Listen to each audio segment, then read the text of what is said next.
First at 4, COVID crimes. A local nurse and another man, both accused of trying to sell fake vaccination cards, where prosecutors say those cards came from. Also, a city councilman's fall from grace is now complete. We'll tell you what's happened in the last 24 hours. Paul. Well, Karen, we have a whole lot of nothing going on. Look at this. There is no weather within hundreds and hundreds of miles of here, but you know this stuff's going to end at some point, and yeah, it's going to end over the weekend. I'll have that timetable straight ahead first at 4. Iconic toy maker Mattel adds a new clothing item for an iconic doll brand, and it has a lot of little girls and women cheering. I'll show you why. Live from downtown Detroit, home of WDIV and Click on Detroit, Local 4 News First at 4 starts now. Good afternoon, everybody. I'm Karen Drew. First at 4, 2 Metro Detroiters are facing federal charges in separate schemes involving COVID vaccination cards. 32-year-old Raphael Smiley is accused of running a scheme to import fake COVID vaccination cards that he ordered from China. You can see the fake cards on your screen right there. Meantime, 37-year-old Beth Ann Kierzak, a registered nurse, is accused of stealing real COVID-19 vaccination record cards from a VA hospital.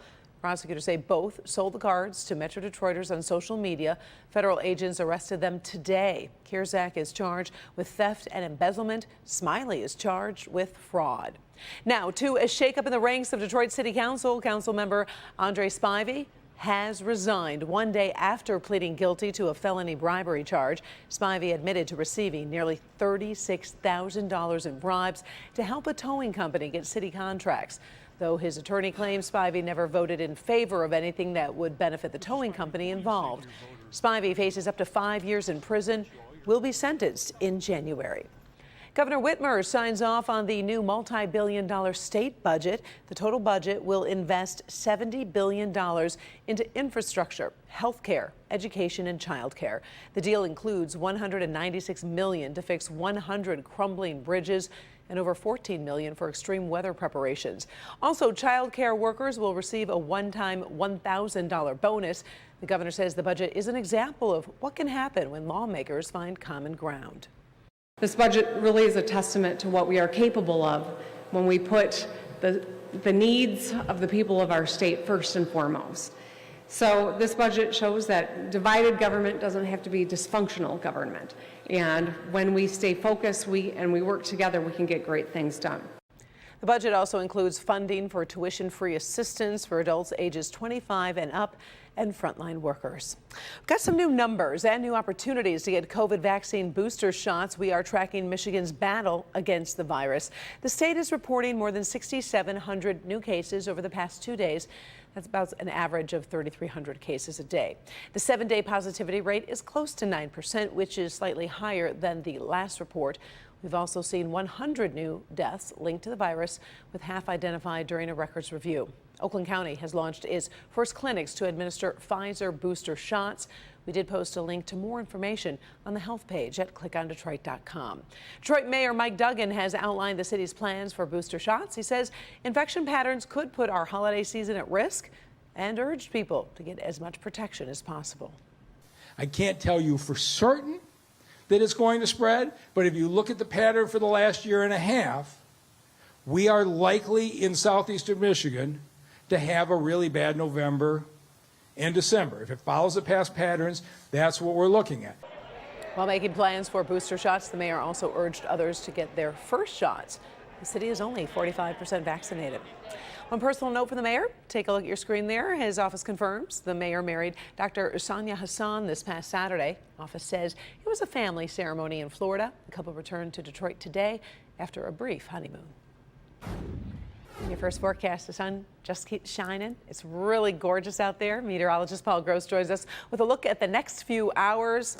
Kind of happy because we've got a soccer game tonight. Looks like it's going to turn out pretty nice. We're going to have great weather for that. In fact, great weather all the way through Friday. Right now, we'll do some 4-zone weather. It's 71 in the city of Detroit. We have 21 Celsius in Windsor. That's 70 Fahrenheit. 77 right now in Taylor. That seems a little high, but 72 at Metro Airport, 74 in Livonia, 70 in West Bloomfield. Now in our south zone, it's all low 70s here. Monroe over to Carlton, Dundee, Saline, Deerfield, Adrian, Lambertville, all in the low 70s. And we also have low 70s in our west zone from top to bottom bottom Flint. It's 73 degrees. Same thing in Ann Arbor, 72 in Whitmore Lake, and 74 right now in Gregory. And in our north zone, it's more 60s than 70s. Cool spot, 64 at Duckerville. Once again, Lake Huron doing its thing. But we have 70 degrees here, as you can see, in Romeo and also in Lapeer. And as you can see also, nothing on Storm Tracker 4. It's way out to the west. So this evening, nothing but severe clear. Temps falling through the 60s into the 50s by midnight. We'll talk about the weekend rain timing just a bit, Karen. All right. Thank you very much, Paul. Pressure mounting. Time is running out for Congress and President Biden to avoid a budget and debt crisis that could have intense ripple effects all across the country. Kimberly Gill working this story, tracking negotiations from D.C. Kim.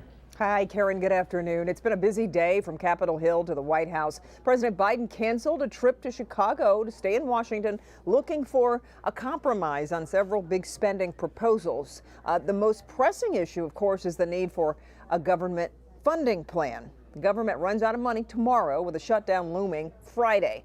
Democratic Senate Majority Leader Chuck Schumer has promised, or proposed, I should say, a temporary extension of funding until December. A vote in the Senate could happen today and then head to the House. Meanwhile, the House is preparing a vote to extend the country's debt limit through December. Republicans have opposed raising the debt limit, but without approval, the U.S. could start defaulting on its obligations, leading to a financial crisis. It's certainly a heated debate. This is something that has to be done. The fact that the Republicans are being so irresponsible is no surprise, but nonetheless disappointing as always. We can't just keep spending money like this. I mean, if you look at right now, our interest expense is over $300 billion a year. That's with really low interest rates.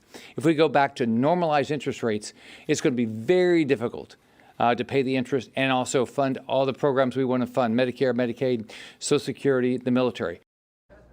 Now, it looks like we could see some short-term solutions to these long-term challenges. On top of all of this, President Biden is also trying to get support for a pair of infrastructure bills that have very little Republican support and have divided Democrats as well. So, Karen, we'll have an update from Washington on this when you join us for Local 4 News at 5. Until then, we'll send it back to you. All right. Thank you, Kim. Sure. Well, the photo over my shoulder shows another step forward for diversity. An iconic toy maker is adding some new attire to its clothing collection for an iconic doll brand. Paula Tutman here with the story of the power of the pen and a move that goes beyond just toys for many people. Paula? Hey, Karen, yeah, it really does. So this was an Illinois mom who penned a letter to Mattel wanting to see her daughter represented in the American Girl brand. That didn't go over very well. She kept going, kept trying. Not only did she get her way, she got to help design it, and a whole lot of local folks are excited about what she's getting done. The American Girl doll brand is now offering the clothing of the Eid al-Fitr, the one-piece hijab popular with young girls. The clothing representing the holiday of the feast celebrated after the conclusion of Ramadan. But to Suhaila Ayman, a community activist in Michigan who has worn the hijab since she was age 7, this is more than just an outfit for a doll, because she remembers when the American Girl doll did not look like all of America to her. As I never saw that representation. I never looked like Barbie. I knew I wasn't, and I remember growing up in the 80s and 90s. It's about time.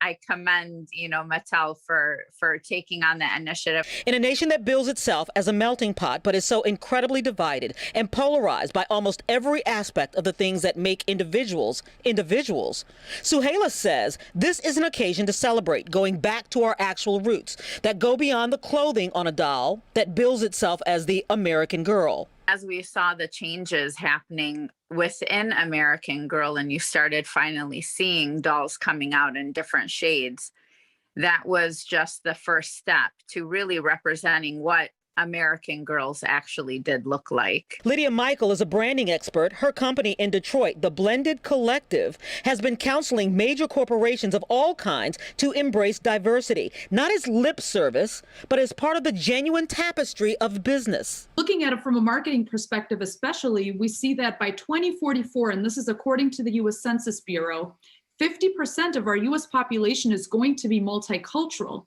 So if you really think about what that means and think about the fact that every other consumer is going to be either African American, Asian American, or of Latin descent, it means that companies and businesses really need to make a strong effort as early as possible to be able to reach and engage all of these different audiences. What is the clothing of a doll, and a doll itself not just a doll, when it looks like all of the people who may want her?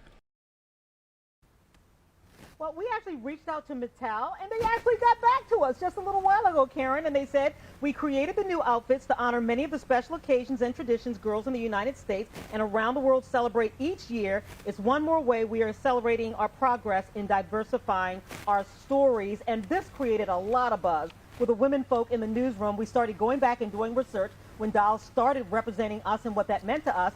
And our great folks at clickondetroit.com actually put a slideshow on the front page of clickondetroit.com. And it's a lot of fun to go back and look at, so I hope you'll do that. It really will. All right, thank you, Paula.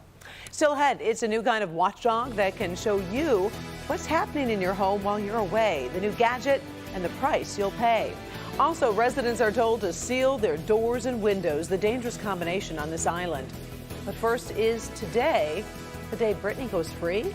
A California judge has a few options. We're going to take a look at the possible outcomes for the future of pop star Britney Spears.